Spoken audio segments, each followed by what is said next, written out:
इस वीडियो को लाइक करें, हमारे चैनल को सब्सक्राइब करें।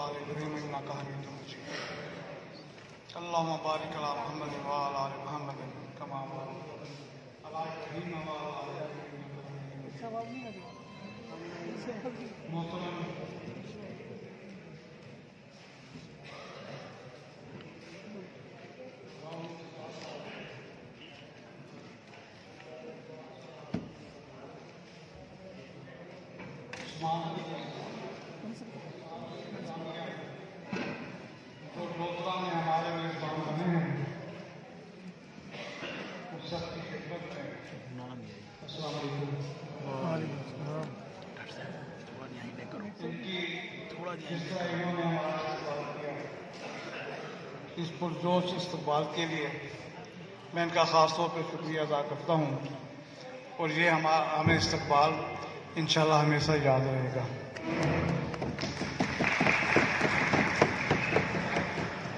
असल मसला होम्योपैथी का जिसके लिए हम आए हैं कि आज की होम्योपैथी क्या है और आज इस होम्योपैथी की डिमांड क्या है और इंटरनेशनली हम इसका कैसे मुकाबला कर सकते हैं। स्टेट सेक्रेटरी साहब ने अभी कहा, मुझे पता नहीं क्लासिकल का मतलब क्या है। ये तो सबको पता है कि क्लासिकल कहते हैं सारा गामा पादानी सब, ये तो सबको पता है, सब गोइयों को पता है और सब इस लय में रिदम में सब माहिर होते हैं और इसमें अपनी जान छिड़कते हैं। तो होम्योपैथी में क्लासिकल जो है वो आपकी ऑर्गेनन है, आपका मैट्रिया मेडिका है, आपकी पैथोलॉजी है, एनाटॉमी, फिजियोलॉजी, रिपल्टाइजेशन और पोटेंसी का इस्तेमाल है। अगर आपको इन चीजों की थोड़ी बहुत भी नॉलेज हो जाती है तो आप फिर एक कामयाब प्रैक्टिशनर बन जाते हैं। होम्योपैथिक के लिए आप देखें कि पूरी दुनिया में कितने मसाइल हैं। आप दूसरे स्कूल ऑफ थॉट देख लें, दूसरे मेडिकल जितनी भी फैसिलिटीज आप देख लें जिसको हम एलोपैथिक कहेंगे और दूसरे ट्रीटमेंट है सारे, तकरीबन सब अपने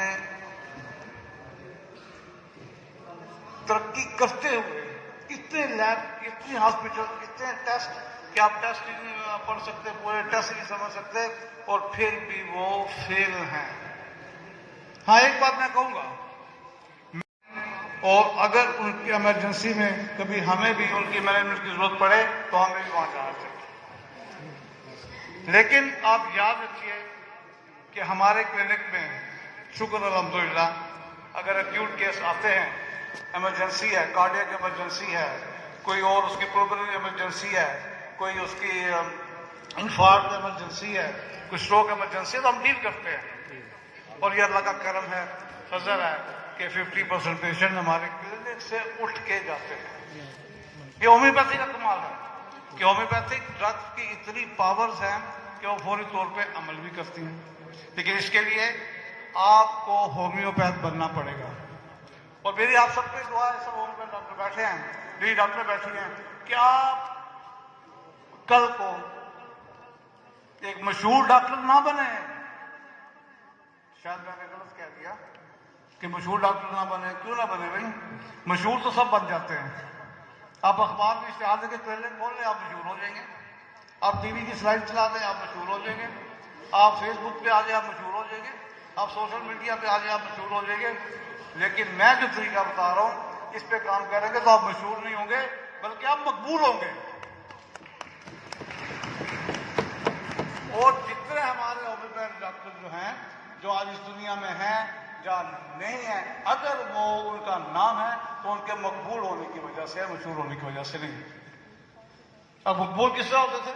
हमारे पास आज भी मिल जाते हैं, और जी फलान डॉक्टर शरीफ साहब थे, फलान डॉक्टर रियाज साहब थे, उन्होंने एक एक पुड़िया दी और वो मर्ज ठीक हो गया। आज भी हम एक पुड़िया का जादू दिखा सकते हैं, क्योंकि होम्योपैथी की सच्चाई तो हमेशा कायम रहेगी। जो 200 साल पहले हनीमैन साहब ने ये पेश कर दिया एक बहुत बड़ा मेडिकल मंसूबा, और इसकी सच्चाई कोई ख़त्म नहीं कर सकता। इसकी सच्चाई का जादू सर चढ़ कर बोलता रहेगा, लेकिन आपको पढ़ना पड़ेगा। अक्सर डॉक्टर बैठे होते हैं, किसी को नुस्खा मिल जाए, कोई टिप मिल जाए। टिप नहीं है इसमें, क्लिनिकल टिप है, थेराप्यूटिक टिप है, आपके फिंगर टिप्स है। अगर हम मेडिसिन बताएं आप उससे भी प्रैक्टिस चलेगी, लेकिन याद रखिए मकबूल होने के लिए आपको होम्योपैथी से इश्क करना पड़ेगा, होम्योपैथी में डूबना पड़ेगा, होम्योपैथी को अपने अंदर एब्जॉर्ब करना पड़ेगा। आपके अंदर से होम्योपैथी छलके, आपकी बातों से होम्योपैथी नजर आए, आपके क्लिनिक से होम्योपैथी नजर आए, आपके सोने बैठने उठने आपके जेस्चर में होम्योपैथी नजर आएगी, तो यकीन करें आप होम्योपैथी का चमकता उस्तारा बनेंगे। लेकिन इसके लिए आप देखिए टाइम बहुत कम है। मुझे एहसास है कि हमारा अगला फंक्शन 2 बजे बाबरपुर यूनिवर्सिटी में भी है, और इसलिए मैं अब इसको इस तरह खत्म करूंगा कि आपको कुछ न कुछ बताऊं। अब देखिए कि हमें जब तक होम्योपैथी में हम माइंड को नहीं पढ़ेंगे हम कामयाब नहीं हो सकते। हम देंगे मियाजमेटिक, हमें इल्म होना चाहिए, हमें वायरस क्या है, बैक्टीरिया क्या है, उसके बारे में पढ़ना चाहिए, उसकी जो दवाइयाँ बनी है, मेडिसिन बनी है वो देनी चाहिए, मियाजमेटिक देनी चाहिए। लेकिन अगर माइंड की एक सिम्टम भी मिल जाती है तो आपका केस वहीं से ठीक होता है और क्योर होना शुरू होता है। लेकिन हमें माइंड पढ़ना पड़ेगा। माइंड क्या है? This is not mind, this is दिमाग। ये आप सबका दिमाग है। जहां कुछ लोग दिमाग के साथ बैठे हैं और कुछ लोग माइंड के साथ बैठे हैं, लेकिन होम्योपैथी के लिए माइंड चाहिए होगा। माइंड क्या है? Your mind is your self. आपका जो माइंड है वो आप है, और अगर माइंड नहीं है आपका इलाज नहीं हो सकता। अगर मजाज नहीं है तो होम्योपैथी में मजाज का इलाज, होम्योपैथी के बगैर होम्योपैथी मजाज के बगैर इलाज नहीं कर सकती। यहां मैंने कुछ देखा है, कुछ लोग माइंड के बगैर बैठे हुए हैं। माइंड ना कीजिए, कुछ लोग माइंड के बगैर बैठे हैं, कुछ लोग दिमाग के साथ बैठे हैं, माइंड के साथ बैठे हैं। और माइंड के बगैर कौन बैठे हैं? जिनकी आंखें झूल रही हैं नींद की वजह से, जिनकी आंखें बंद हो रही हैं। अगर हम किसी सोए बंदे का हम कोई सिम्टम नहीं ले सकते, कोई माइंड की सिम्टम नहीं पूछ सकते, कोई जेस्चर नहीं चेक कर सकते, तो हम फिर कुछ भी उसकी दवाई सिलेक्ट नहीं कर सकते। किसी बेहोश आदमी का हम माइंड नहीं पढ़ सकते, माइंड नहीं देख सकते, तो हम उसका इलाज नहीं कर सकते। इसलिए आप माइंड पे जाएंगे सबसे पहले, आपको हो सकता है एक अलामत मिल जाए। कल भी मैंने बताया था, मैं बता दूं कि जो लोग जहां बैठे अभी तालियां बज रही थी, क्योंकि मुझे तालियां देख के याद आ जाता है, मैं रिपीट कर रहा हूं कि अगर जो लोग, सिर्फ हम इसमें दवाई सिलेक्ट कर सकते हैं कि जो लोग हमेशा तालियां इस तरह बजाते हैं तो उनकी दवाई सिट्रामोनियम होती है। और भाई कुछ लोग ऐसे क्यों तालियां बजाते हैं, कुछ लोग ऐसे क्यों बजाते हैं, कुछ लोग डैश क्यों दबाते हैं, कुछ लोग ऐसे क्यों करते हैं? हमारी इन सब की मेडिसिन अलग है। अगर ऐसे तालियां बज रही हैं तो सिट्रामोनियम है, अगर ऐसे बज रही हैं तो सिकेलकार है, अगर ऐसे बज रही है तो जर्सीनियम है, अगर दबा रहे हैं तो ओपियम है। आप इस चीज पे सिलेक्ट करें। आपके कितने बच्चे जो आपके क्लिनिक में आते हैं, ऑटिज्म के बच्चे, आपके सीपी के बच्चे, आपके और बच्चे, आप उनको इस पे सबसे पहले एक दवाई दें, देखें कि वो ठीक होना शुरू हो जाए। और होम्योपैथी अगर माइंड पे आऊं तो मेरी तकलीफ लंबी हो जाएगी, लेकिन आज टाइम ऐसा शॉर्ट है कि मुझे सब एहसास है, सब लोगों का, आगे भी जो हमारे गेस्ट हैं उनका भी एहसास है। लेकिन मैं एक बात बताऊं कि होम्योपैथी के लिए आपको होम्योपैथ बनना पड़ेगा। मैं अपनी जाती मिसाल देता हूं, उसके बाद खत्म करता हूं कि हमारा ओढ़ना बिछाना, मेरा और डॉक्टर अली साहब का पिछले 30-35 साल से इकट्ठा ही है। अगर हम रातों को 3 बजे तक लेने के बाद भी बैठते जागते तो इकट्ठे होम्योपैथी की बातें करते हैं। आज से 35 साल पहले भी हम होम्योपैथी की बातें करते थे, लेकिन जब हम जवान थे हम कुछ और बातें भी कर सकते थे, लेकिन हमने होम्योपैथी की ही बातें की, होम्योपैथी को समझने की कोशिश की। और आप ये देखें कि होम्योपैथिक में ऐसी मेडिसिन भी है कि आप ऑर्गन मेडिसिन है, आपकी टिप्स पे है। अगर कोई आदमी आके कहता है कि मेरा पेट बढ़ गया है और वो आदमी है, वो मेल है, तो उसको आप स्टाफिलोकोकस दे दें, 2 महीने देकर उसका पेट कम हो जाता है। अगर वो खातून पेशेंट आ जाती है कहती मेरा पेट बढ़ गया, उसको सीपी आप दे, 2-3 महीने उसका पेट कम हो जाएगा। अगर किसी के कूल्हे हैवी हैं, जो कि बड़ी प्रॉब्लम होती है अमूमन लेडीज में, जेंट्स में, तो आप पल्सर टीला 2-3 महीने खा देखें रिलीज हो जाती है। अगर यहाँ पे चर्बी आ गई है, पीछे चर्बी आ गया, आप एसिड नाइट्रिक दें तो ऐसे भी होम्योपैथी चल सकती है। लेकिन जब तक हम माइंड पे नहीं जाएंगे हम मकबूल नहीं होंगे। और मैं चाहता हूं कि आप सब मकबूल हों और होम्योपैथी के समुंदर में डूब के इसकी खिदमत करें। 1998 में मैं अपना ज़ाती तजुर्बा बताता हूं, इसमें मेरी कोई बड़ाई नहीं है। अल्लाह ने जब हाथ पकड़ना होता है तो फिर अल्लाह की मेहरबानी है और किसी बंदे की मेहरबानी नहीं है।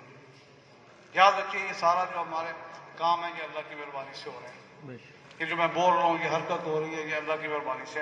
1998 में मेरे पास सबसे पहला हेपेटाइटिस बी का पेशेंट आया। जब मैंने देखा कि जी आने शुरू हुए पेशेंट तो उसका इलाज नहीं है, खामोश कातिल लिखा गया, एयरपोर्ट पे खामोश कातिल लिख दिया, हेपेटाइटिस बी सी खामोश कातिल, हॉस्पिटल में लिख दिया गया। मरीज इतने डरे हुए थे कि वो कहते हैं अब हम मर जाएंगे, इसको हेपेटाइटिस बी सी हो गया। मैंने उस पर मेहनत की। मैंने अपना फालतू टाइम में जो भी टाइम बच्चा था रोज के 4 घंटे 5 घंटे मैंने हेपेटाइटिस बी सी को दिए। और 1998 से 2005 तक अल्लाह के फजल से मेरे पास इतने पेशेंट हेपेटाइटिस बी सी के हो गए कि शायद रावलपिंडी इस्लामाबाद शहर में किसी डॉक्टर के पास नहीं था। और आज भी लाइलाज है। और मेरे पास सैकड़ों सबूत है जो पेशेंट ठीक हुए उनके एंटीबॉडीज टेस्ट नेगेटिव हुए, क्योंकि एंटीबॉडीज टेस्ट आप देखिए कि एलोपैथिक साइड पे तो सब्र ही नहीं है कि वो कभी ठीक होगा और मरीज में एंटीबॉडीज के खिलाफ बनेंगे। लेकिन हमारे पास मेडिसिन है। शुरू में मैं चाइल्डोनियम देता रहा, कार्डस देता रहा, नेट्रोसल देता रहा, चलो ग्लैब्रा देता रहा, क्योनेंथस देता रहा, फास्फोरस दी, बायोनिया दी। 98 की बात ही देता रहा लेकिन नहीं कामयाबी हो रही थी। जब माइंड पे आया उसके बाद मेडल्टीज पे आया तो मरीज ठीक होना शुरू हो गए। सबसे पहला मेरा केस हेपेटाइटिस का डलका बारा से ठीक हुआ। अब सोचिए कैसे ठीक हुआ। मैंने देखा उसकी हिस्ट्री ली, दवाई दी, नहीं ठीक हुआ, टेस्ट करा, नहीं ठीक हुआ। उसका प्रोफेशन पूछा, कहता मैं एक बेकरी में डबल रोटी बनाता हूँ और मैं भट्टी में जाता हूँ, वहां से हीट लेता हूँ, बाहर दुकान तक आता हूँ, चाहे बाहर सर्दी हो और मैं गर्म सर्द होता हूँ। मैंने डलका बारा CM की एक दी और 15 दिन में उसका 5 साल हेपेटाइटिस बी नेगेटिव हो गया। ये एक मैं आपको निशानी बता रहा हूँ। इस तरह के बहुत सारे इनक्योरेबल केसेस हैं और बहुत सारे अल्लाह ने ठीक किए, एक प्रेगनेंसी से ठीक किए।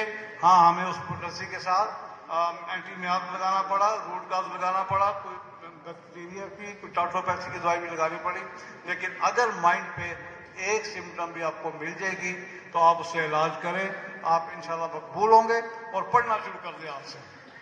रोज की एक मेडिसिन पढ़ें, 2 नहीं पढ़नी, 3 नहीं पढ़नी, 4 नहीं पढ़नी कि आपको बहुत कुछ आ जाएगा। आप वो चारों सुबह उठ के भूले होंगे। रोज की एक मेडिसिन पढ़ें, मुख्तलिफ किताबों में पढ़ लें, बोरिक में पढ़ लें, नैस में पढ़ लें, काशिरा में पढ़ लें, क्लाग में पढ़ें, लेकिन एक पढ़ें। जब आपको एक समझ आए फिर दूसरी पढ़े, तीसरी पढ़े। चाहे एक मिनट को समझने के लिए आपको 4 दिन लग जाए, महीने में आप 5 दवाइयां पढ़ें और साल में आपको 60 दवाइयां आएंगी। 60 दवाइयां भी आपको इतनी होंगी कि आपको वहां यहां रखेंगे। जल्दी ना करें, एक दवाई पढ़े।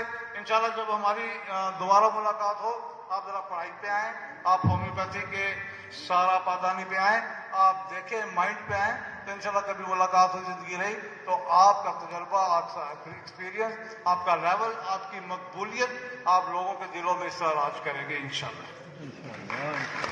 इन्हीं दुआओं के साथ आपसे इजाज़त है तो